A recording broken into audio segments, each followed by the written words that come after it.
안녕하십니까. 전북권 뉴스입니다. 군산에 주둔하는 미군 부대로 들어온 장병 2명이 코로나19 확진 판정을 받았습니다. 전라북도에 따르면 이들은 지난 7일 미국 시애틀발 군 전용 항공기로 입국했는데 코로나19 검사 결과 양성 판정을 받아 오산 미 공군 병원으로 이송됐습니다. 전라북도 보건당국은 도내 접촉자는 없는 것으로 파악됐다고 밝혔으며 이로써 미군 소속 도내 코로나19 확진자는 4명으로 늘었습니다.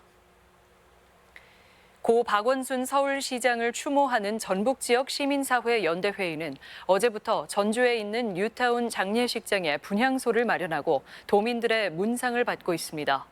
시민사회 연대회의는 고 박원순 시장의 민주발전에 대한 노고를 기리고 또 서울 빈소까지 방문하기 어려운 도민들을 위해 빈소를 마련했다며 내일 오후 9시까지 운영한다고 밝혔습니다.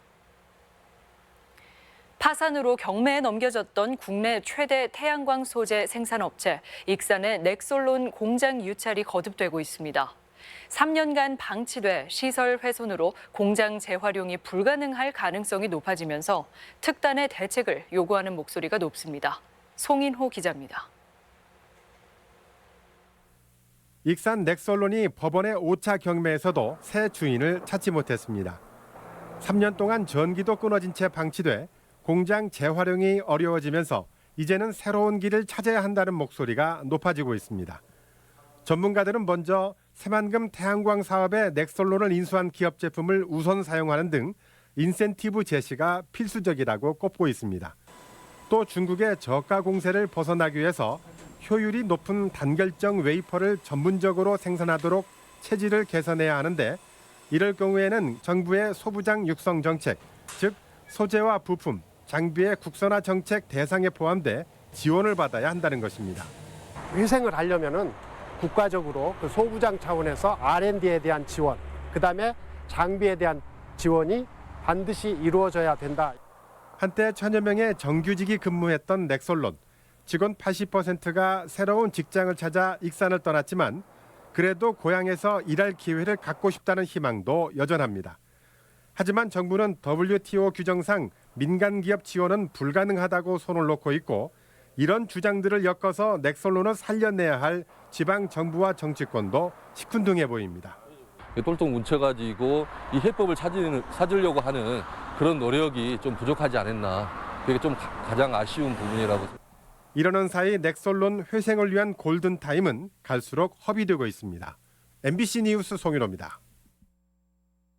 한병도 의원이 다음 달 29일로 예정된 민주당 전당회의에 최고위원에 출마할 것으로 알려졌습니다. 한병도 의원은 당대표 후보들이 출마 선언에 이어 최고위원 입지자들도 잇따라 거취를 밝힐 것으로 보고 조만간 최종 입장을 표명할 예정입니다. 이번에 구성되는 민주당 최고위원들은 차기 대선을 지휘하는 지도부가 되는 만큼 한병도 의원이 최고위원으로 진출할 경우 전북 공약 반영과 추진에 도움이 될 것으로 보입니다.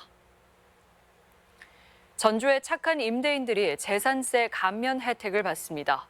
전주시는 소상공인을 위해 상가 임대료를 3개월 이상 깎아준 건물주 307명에게 7월분 재산세를 평균 16만 원가량 깎아주겠다고 밝혔습니다. 전주시는 임대 면적만큼 재산세의 50%를 감면하겠다는 방침을 적용했습니다. 신도 9명에게 상습적으로 성범죄를 저지른 목사에 대해 징역 18년이 구형됐습니다. 전북권 뉴스였습니다.